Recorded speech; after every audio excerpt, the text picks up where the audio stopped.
নন্দন park থেকে সকলকে স্বাগত জানাচ্ছি। আমরা এসেছি নন্দন পার্কে। আমার পিছনেই নন্দন পার্ক, বাংলাদেশের বিখ্যাত একটি পার্ক। সেই পার্কটা আমরা পুরো টিম সহ ঘুরে ঘুরে আমরা চেষ্টা করব আপনাদেরকে যতটা সম্ভব দেখানোর জন্য। যদিও আমরা অনেক দেরিতে এসেছি, তারপর চেষ্টা করব আপনাদেরকে নন্দন পার্কের ভিতরে কি আছে সব জিনিসপত্র দেখানোর জন্য।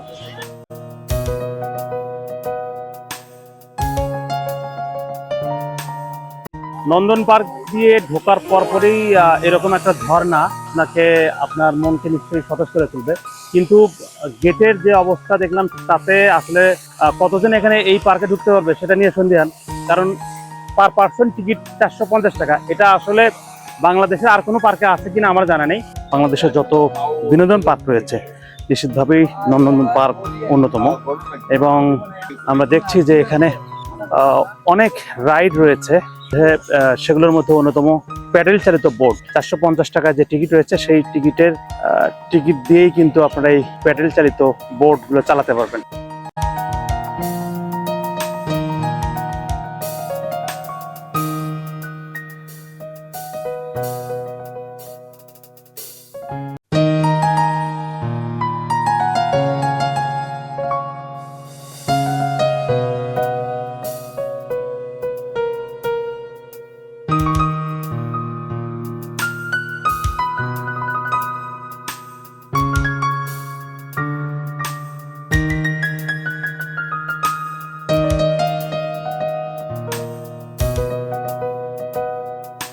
এটি শুধু ইট পাথরের কাঠামো নয়, এটি প্রকৃতির ক্যানভাসে আঁকা এক স্বপ্নীল জগৎ, যা শুধু ঢাকা নয়, দেশের প্রতিটি প্রান্ত থেকে ভ্রমণ পিপাসুদের এক অনন্য গন্তব্য।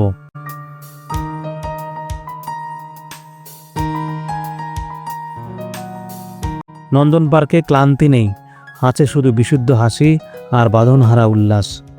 আছে শান্ত দিঘির বুকে প্যাডেল বোটে ভেসে বেড়ানো, চারপাশে সবুজ মিতালি, মাথার ওপরে খোলা আকাশ। মনে হয় যেন কোনো কবিতার পংক্তি জীবন্ত হয়ে উঠেছে। সময় এখানে থমকে দাঁড়ায়, শুধু ভালো লাগার মুহূর্তগুলো দীর্ঘ হয়।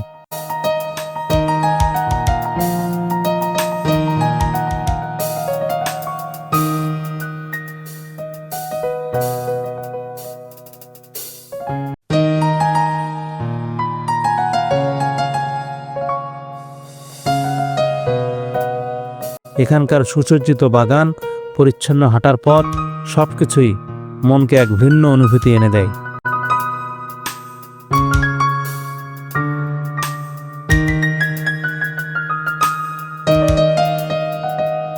কিন্তু এই আলো ঝলমলে স্বপ্ন রাজ্যেও একটি ছোট্ট মেঘ কখনো কখনো ঢেকে দিয়ে যায়। এত আনন্দ, এত উচ্ছ্বাস, এত সুন্দর পরিবেশ, এর স্বাদ কি সবাই নিতে পারে? নন্দন পার্কের টিকিটের মূল্য নিয়ে অনেকের মনেই প্রশ্ন রয়েছে। এই অসাধারণ অভিজ্ঞতা পেতে কখনো কখনো পকেটকে একটু বেশি চাপ সইতে হয়।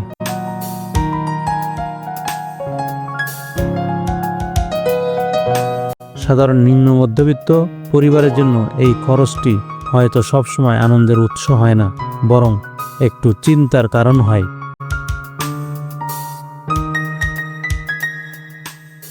একদিকে অনাবিল আনন্দ, অন্যদিকে টিকিটের উচ্চ মূল্য নিয়ে কিছুটা দ্বিধা। আপনার কি মনে হয়, এই স্বপ্নীল গন্তব্য কি সবার জন্য আরও সহজলভ্য হওয়া উচিত? নন্দন পার্ক নিয়ে আপনার সেরা স্মৃতি কোনটি? আর এমন অসাধারণ সব ভ্রমণের গল্প জানতে চাইলে আমাদের চ্যানেলটি সাবস্ক্রাইব করতে পারেন এবং বেল আইকনটি প্রেস করে রাখতে পারেন। আর ভিডিওটি ফেসবুকে দেখে থাকলে ফলো ও লাইক দিয়ে রাখতে পারেন। আজ এ পর্যন্তই, দেখা হবে পরের যাত্রায়।